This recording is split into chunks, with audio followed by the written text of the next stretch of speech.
The pounding on my door at 3 a.m. jolted me awake. Through the peephole, I saw Emma, my 19-year-old sister, drenched from the rain, mascara streaking down her face. When I opened the door, she collapsed into my arms, her small baby bump visible under her soaked sweater. "They kicked me out," she sobbed, shivering. "Mom and Dad. They said I'm a disappointment, a disgrace. They found out about the baby and they threw me out in the rain. My name is Sarah, and at 26, I never expected to find my teenage sister at my doorstep in the middle of the night, pregnant and disowned. But knowing our parents, I wasn't surprised. Appearance meant everything to them. What would the country club think of their unmarried teenage daughter expecting a baby? I helped Emma to the couch, wrapping her in a warm blanket. "Let me make you some tea," I said, trying to keep my voice steady despite the anger building inside me. As I headed to the kitchen, my phone buzzed with messages. "Mom, don't you dare help that disgrace. Mom, if she's at your place, send her back now. Mom, she needs to learn her lesson. Dad, your mother is right. Don't get involved." My hands shook as I read their words. Emma's soft sobs from the living room made my decision easy. I blocked their numbers and focused on making tea. "They're texting you, aren't they?" Emma's voice was small, defeated. "Telling you to kick me out." I handed her the tea and sat beside her. "They did. I blocked them. You're staying here as long as you need." Emma's eyes widened. "But your job, your life? I can't ask you to." "You're not asking. I'm offering." I squeezed her hand. That's what big sisters are for. The next morning, Emma told me everything. The baby's father, a college freshman she'd been dating, had ghosted her when she told him about the pregnancy. Our parents' reaction was to demand she take care of it or leave. When she refused both options, it waited until night to throw her out, hoping the neighbors wouldn't see. "I didn't know where else to go," she whispered, cradling her tea. "Everyone else would tell them." I looked at my sister, really looked at her. Behind the tears and fear, I saw determination. She wanted this baby, despite everything and everyone telling her she couldn't do it. "Then they don't deserve to know," I said firmly. "My spare room is yours. We'll turn it into a nursery." Emma burst into tears again. But this time, they were different.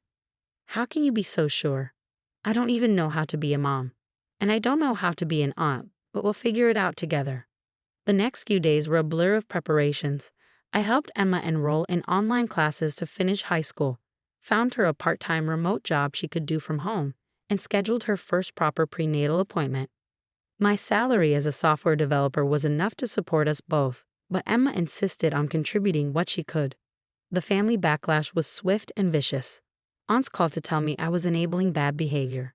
Cousins sent messages about how I was destroying the family. Even our grandmother, usually the voice of reason, suggested I was making a mistake.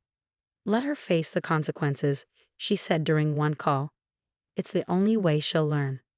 "She is facing them," I replied. "She's choosing to have this baby and finish her education. Those are pretty adult consequences, don't you think?"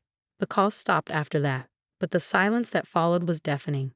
Holidays approached, and for the first time, Emma and I weren't included in family plans. No invitation to Thanksgiving dinner, no Christmas card, nothing. Instead, we started our own traditions. We painted the spare room together, turning it into a cozy nursery. Emma chose a soft green color, saying she wanted it to be perfect for either a boy or girl. She decided to keep it a surprise.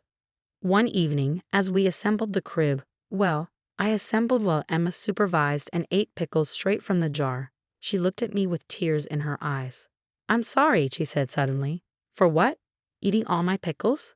She managed a small laugh. "No, for ruining your life. You should be dating, having fun, not taking care of your pregnant teenage sister." I put down the screwdriver and faced her. "Emma, listen to me. You haven't ruined anything. Our parents' reaction, that's on them.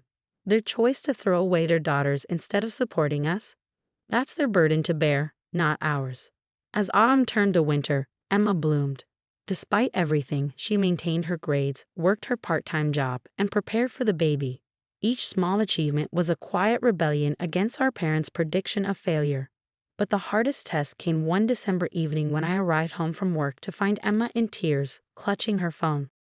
"Mom found my new number," she whispered. She said she hopes I fail. That I'll come crawling back when I realize what a mistake I've made. I took the phone gently from her hands. You know what? Let's prove her wrong. Not because we need her approval, but because you deserve to succeed.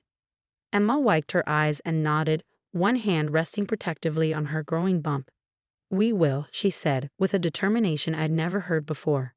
This baby deserves better than their hatred.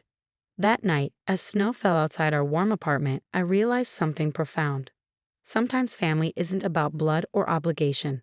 Sometimes it's about choosing to stand together when others try to tear you apart. The weeks passed, and Emma's due date drew closer. I converted my home office into a cozy study corner for her, complete with a comfortable chair and a laptop stand that accommodated her growing belly.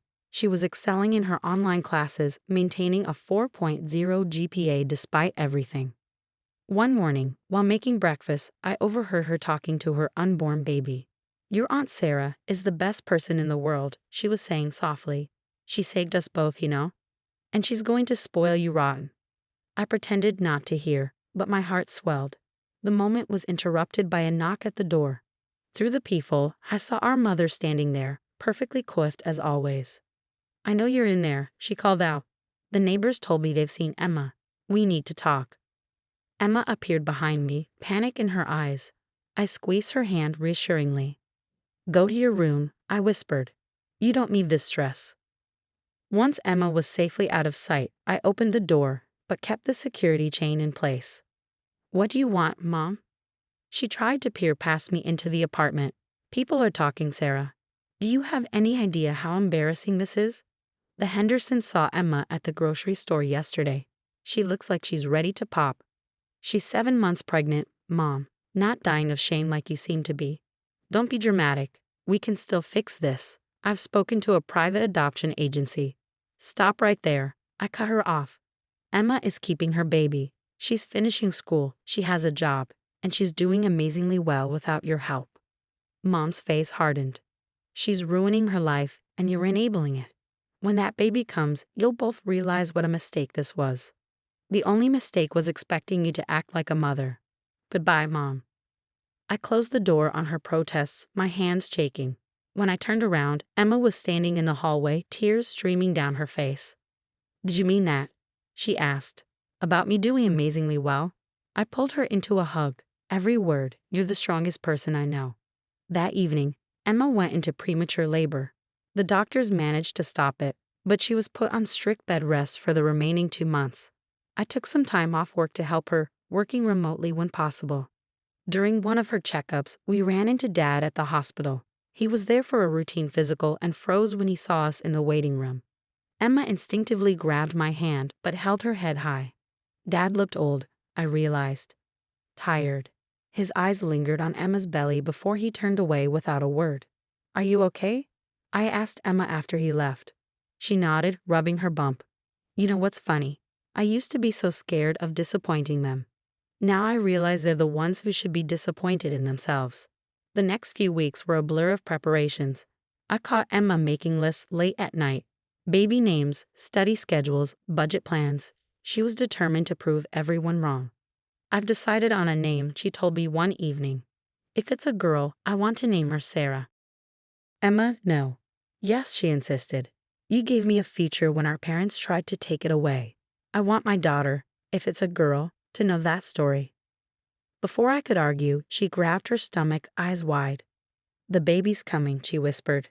16 hours later, little Sarah Grace came into the world, screaming her lungs out and perfectly healthy despite being 3 weeks early. She had Emma's nose and a head full of dark hair. As I watched Emma hold her daughter for the first time, I saw no trace of the scared teenager who had shown up at my door that rainy night. In her place was a mother, tired but triumphant, whispering promises to her newborn. The nurses asked about calling our parents. Emma shook her head. My family is already here, she said, looking at me with tears in her eyes. Later that night, as Emma and baby Sarah slept, I checked my phone to find a message from Dad. Is she okay? The baby. It was the first time he'd acknowledged the pregnancy as anything other than a problem to solve. I stared at the message for a long time before replying. They're both perfect. No thanks to you. Then I turned off my phone and watched my niece sleep, marveling at how something so small could make me feel so fiercely protective. Our parents had thrown away the chance to know this perfect little person, all because they cared more about appearances than family. Their loss, I thought. Emma and baby Sarah had me, and I wasn't going anywhere. 2 years passed in a blur of first steps, first words, and countless milestones. Emma graduated high school with honors and started taking community college classes while working part-time from home. Baby Sarah grew into a precocious toddler who had us both wrapped around her tiny finger. Our little family unit thrived in its own way. Emma proved to be an amazing mother, balancing her studies, work, and parenthood with a determination that made me proud every day. I'd been promoted at work and moved us to a larger apartment, giving Sarah a proper room of her own. Then came the wedding invitation. Our cousin Jessica was getting married, and surprisingly, we were both invited. The invitation arrived with a note from our grandmother. "Please come, it's time to heal." Emma stared at the invitation for a long time, bouncing Sarah on her hip. "Should we go?" "Only if you want to," I said. "We don't owe them anything." The day of the wedding arrived crisp and clear. Emma dressed Sarah in a tiny purple dress that matched our bridesmaid dresses.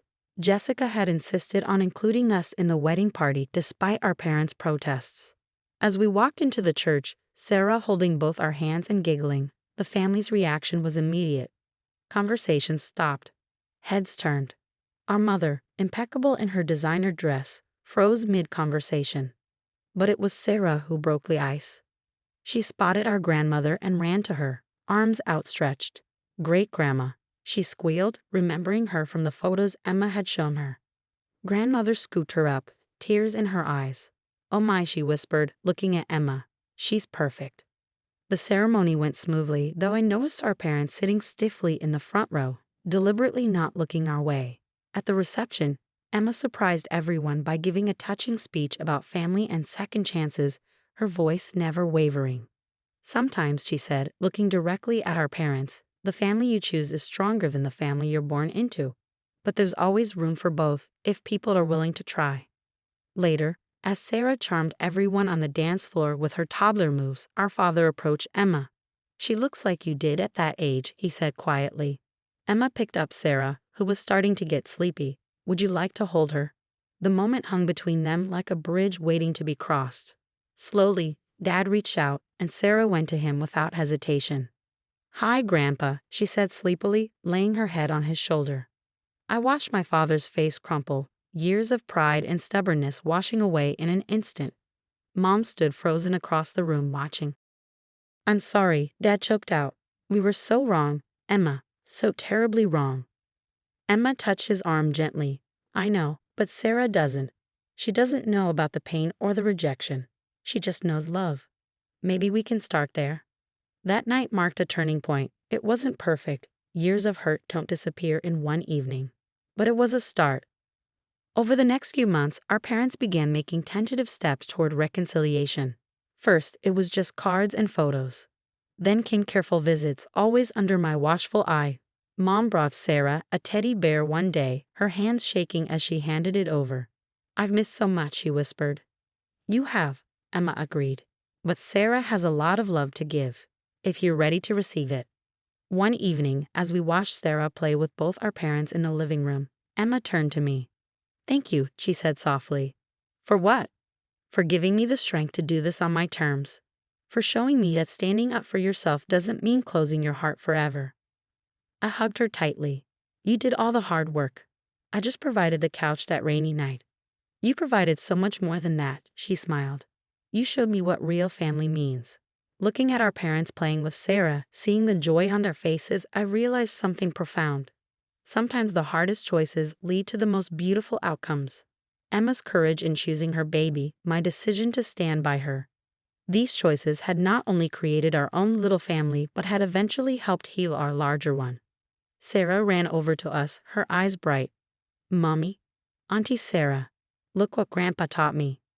As she demonstrated her new trick, making everyone laugh, I caught Mom's eye across the room. There was regret there, but also hope.